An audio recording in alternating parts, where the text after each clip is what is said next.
Hello, this is my second video. I just did one with talking about commodities, talking about dividends, talking about uranium, talking about gold, talking about the big tech companies. So this is a different video. I'm going to be talking about 5 good hedges for the next while, just with all this crazy debt that they are creating and making the dollar still strong. The dollar index is strong, but I don't think that's going to remain. We should see a hyperinflation that goes into effect. So I'm going to explain. So if you're new to the channel, subscribe, hit that thumbs up, hit the thumbs down if you dislike it, thumbs down if you dislike it, thumbs up if you like it.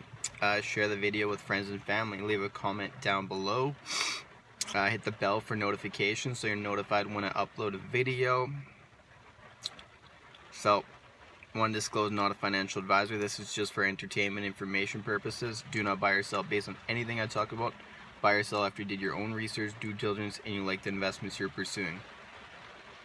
Alright, so these won't be in any particular order, but I will explain 5 hedges for hyperinflation. Okay, so number 1 is Bitcoin, but since I'm not very technologically advanced, I just buy the GBTC. So I own the GBTC, the Grayscale Bitcoin Trust. So Anthony Pompliano, I believe his name, and he's a big he worked for Facebook, and he's big on tech, and on his show he was talking about Bitcoin. So I saw a lot of volume lately, so sure more people are hearing about that investment trust fund. You know, I think in a year or 2 or 3 years, it wouldn't surprise me if Bitcoin's at $20,000 or $50,000. Now with that halving, it'll just make it to, it would be worth about $20,000, but excluding the halving, I mean, I could definitely see it go to $100,000 if you add the halving in the next 12 to 36 months. On the low end, I mean, maybe 25, 30,000. So I think it's a good way to hedge. Another one, I mean, cash is trash, but at the same token, if the market, if you don't trust any investment,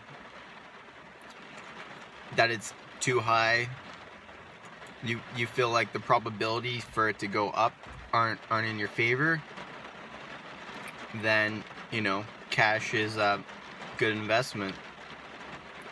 So, cash. Now another one would be silver bars, silver coins. Why?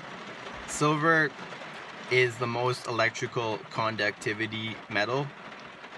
So for electrical connections, it's the best. And it's good for jewelry. It's also has antibacterial, like colloidal silver. If people are going to be so obsessed with bacteria in the future, they could make things out of it.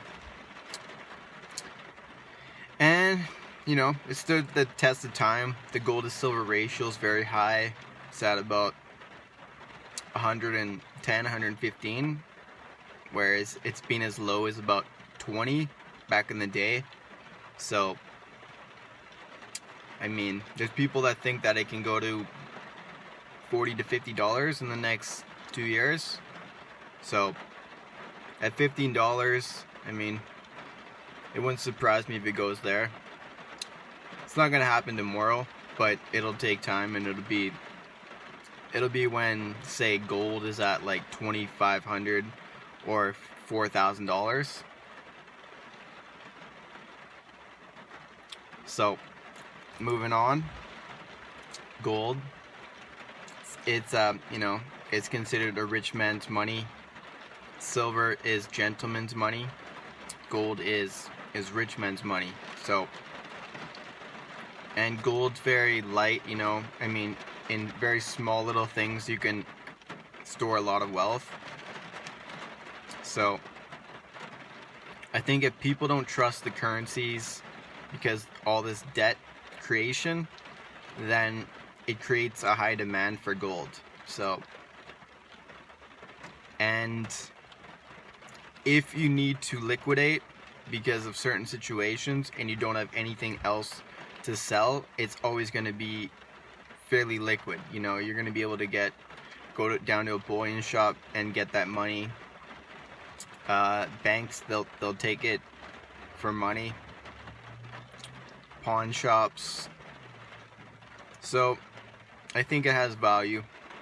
You can also send them to bullion shops online and they'll send you back the money. I've never done it like that, but I hear you can do it.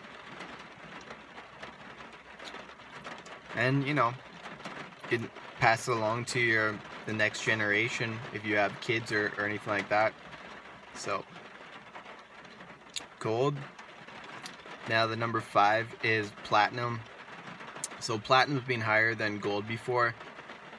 So platinum at $768 an ounce. When palladium's about like $1,900, seems very high. Not to mention the platinum to gold ratio is somewhere around like 2 point something, and generally in historic averages it's been around like a 1.3. So if gold say goes to $3,000, I mean, we could very well see platinum go to like $2,000. So I think your safest investment out of all those is gold, and I think that the GBTC is pretty safe too, to be honest. I wouldn't think like that a year ago, but Bitcoin has a it has something going for it. So that's really my opinion. GBTC, or if you're into Bitcoin, get Bitcoin. If you got a wallet or anything like that, and don't keep it on the main sites because apparently people can hack it. Silver, gold, cash, and platinum. So it's compound interest with 5 hedges for inflation, and just hedges in general. I mean, cash isn't really for inflation, but if say you live in Mexico and the dollar's becoming a lot weaker, so it used to be about 17-1, and now it's up to 24-1. So if you just had US dollars, say you had 100,000 Mexican dollars, and you turn say 70,000 of those into US dollars, you're gonna have a lot more wealth today than if you just kept it in Mexican dollars. So it's not just, but as far as everyone's dollar, there's people that, I mean, there's Brent Johnson, he's got this milkshake theory that it's deflationary for the dollar. So I kind of understand it, but I think long term the dollar getting weaker and things costing a lot more money. And then in order for them to stop that and slow it down, then they're going to have to increase interest rates. So compound interest stock guy, 5 hedges. Just giving you some sound advice for hedges for inflation in the future. Keep compounding info. Listen to my lingo. Shaka. Cut. Peace. I'm outie 4-5.